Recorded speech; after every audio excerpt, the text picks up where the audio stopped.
உங்களுக்கு ஆன்சர் தெரியும், அந்த டைமுக்குள்ள அதை சிஏல ஃபெயில் ஆகிறதுக்கு காரணம்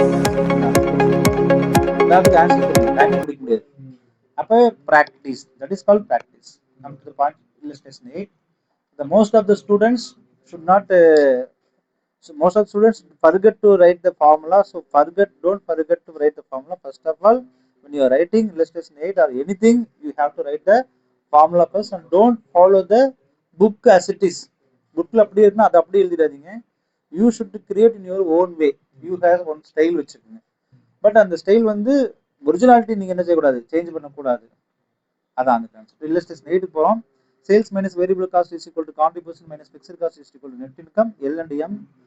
You are required to compute the PV ratio for the each product and compute the PV ratio, break even point and net income of the following assumptions. Sales revenue divided as 60% to product L and 40% product M. Sales revenue divided as 40% product L and 60% to product M.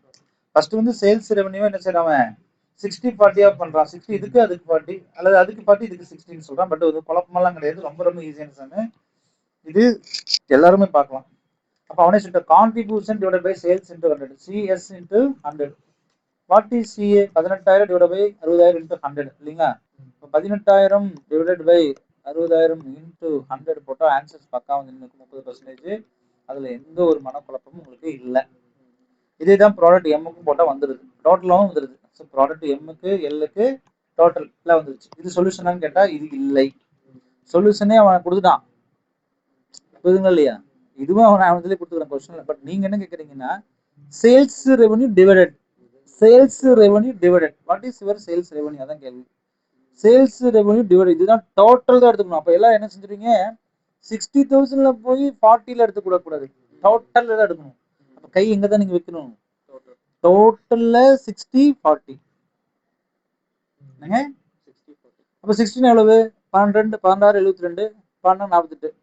அப்போ variable cost எவ்வளவுன்னா, sir இங்கே 42,000 sir, இங்கே 30,000 sir. Sir அப்படியே 42,000 எடுத்து எழுதிடலாமா sir? இங்கே பண்ணக்கூடாது. இந்த இடத்துல குழப்பமே ஸ்டார்ட் ஆகுது. இந்த கணக்கு புரிதல் ரொம்ப முக்கியம். நிறைய பேருக்கு இது புரிதல் இல்லாதனால என்ன செஞ்சிருவாங்க, ஃபெயில் ஆயிடுவாங்க. நல்லா கவனிச்சுக்கணும். I will tell you listen very carefully. So இந்த சம் நான் உங்களுக்கு போட்டதான் புரியலாட்டு புரியாது. இல்லஸ்ட்ரேஷன் 8 தானுங்க. இல்லஸ்ட்ரேஷன் 8 மட்டும் அவனே பாருங்க, சம்மில் வந்து PV ratio L M total கொடுத்துருப்பான் இல்லையா? எல்லுக்கு எம்முக்கு டோட்டல் பிவி ரேஷியோ என்னங்க, பிவி ரேஷியோ நத்திங் பட்டு எவ்வளோங்க பிவி ரேஷியோ சொல்லுங்க. 18,000 divided by 60,000 இல்லை 30%, எம்முக்கு 50%, டோட்டல் 40%. அப்போ கான்ட்ரிபியூஷன் கிடைச்சிருமா நமக்கு? What is contribution my dear? Sales into PV ratio contribution. ஆமாம் கரெக்ட்? சொல்லுங்க சார். ஆமா தானே? ஆமாவா இல்லைங்களா? அப்ப சேல்ஸ்ல பிவி ரேஷியோ போட்டா கான்ட்ரிபியூஷன் கிடைச்சிருமா இல்லையா?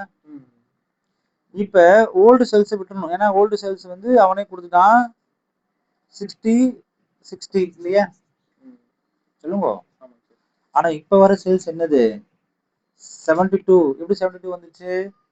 டோட்டல்ல இல்லைங்க, டோட்டல் 1,20,000 இதுக்கு எத்தனைங்க, 60. யாருக்கு?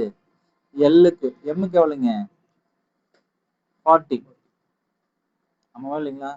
இப்போ 12 72, 12 48. கிளியரா? இதானே சொல்றான். இதுல 30% தானே. அப்ப இதுல 30% என்னவா இருக்கணும், கான்ட்ரிபியூஷன் தானே இருக்கணும். அதுல ஒரு மாற்று கருத்து கிடையாது இல்லவா? அப்ப 72,000 சேல்ஸ்ல 30% மை கான்ட்ரிபியூஷன் எவ்வளவு, 21,600 ரூபாய். நல்லா பாருங்க, கான்ட்ரிபியூஷன் கிடைச்சிடும். அப்ப டிஃபரெண்ட் என்னதான், 72,000 சேல்ஸ்ல என்னுடைய ப்ராஃபிட் கான்ட்ரிபியூஷன் 21,600 போயிடுச்சுன்னா 50,400 என்னங்க சார், வேரியபிள் காஸ்ட். சொல்லுங்க. சரி எப்படி சார் 50,400 வந்துச்சுன்னு தெரிஞ்சுச்சா? இப்ப அண்டர்ஸ்டாண்ட் ஆயிடுச்சா? Again I tell you, sales figure 1,60,000 60% சொல்லிட்டீங்க. ஆனா கான்ட்ரிபியூஷன் ஆல்ரெடி கணக்குல கொடுத்துட்டாங்க, கிவன். அந்த கான்ட்ரிபியூஷன் தான் எடுத்துக்கணும், இல்லை இது புதுசாக கண்டுபிடிக்கணுமா? இல்லைங்க சார். இல்ல. அப்போ contribution never change. So contribution if it is 21,600 this is called balance. அப்போ இதுதான் அவன் 50,400 போட்டிருப்பான். சார் தினம் சார் 72,000ல 70% போடுறான். சேல்ஸ் ரேஷியோ எப்படி கண்டுபிடிக்கிறான்? அப்போ சேல்ஸ் ரேஷியோ 50,400. அப்போ 50,400 என்பது 72,000 போது சேல்ஸ்ல தானே போட்டாகணும். எந்த ரேஷியோலுமே சேல்ஸ்ல தான் போட்டணும். அப்போ எத்தனை பர்சன்டேஜ்? அப்போ இது 30% இருந்தா வேரியபிள் காஸ்ட் என்னதான் இருக்கணும்? 70%. அப்போ சேல்ஸ் எவ்வளவுதான் இருக்கணும்? அப்போ லாஜிக்கலா பாருங்க, 100 மைனஸ் 70 இஸ் ஈக்குவல் டு 30. 100 என்பது சேல்ஸ், இது வேரியபிள் காஸ்ட், இது ப்ராஃபிட். இவன் ரேஷியோ சொல்றான். அப்போ ஒரு கணக்கை வந்து இத்தனை ஆங்கிள் நம்ம பார்க்கணுமான்னு கேட்டா ஒரே சார் சிம்பிளா தான் சமம் போட்டுக்கணும். நீங்க சித்தனை குழப்பெல்லாம் கேட்கக்கூடாது.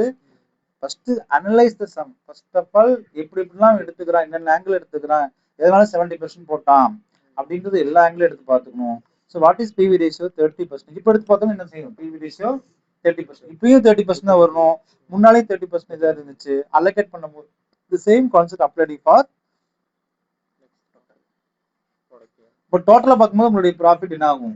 சேஞ்சஸ் ஆகுது இல்லைங்க? சேஞ்சஸ் ஆகும். சரி, அதை மட்டும் தான் அவன் கேட்கறானா? எஸ், அவன் ஏன் கேட்கறான்? பிரேக் ஈவன் பாயிண்ட் சொல்லுங்கன்றான். என்னங்க? What you mean by break even point? Fixed cost divided by PV ratio. What is your PV ratio? Then fixed cost they have given 36,000.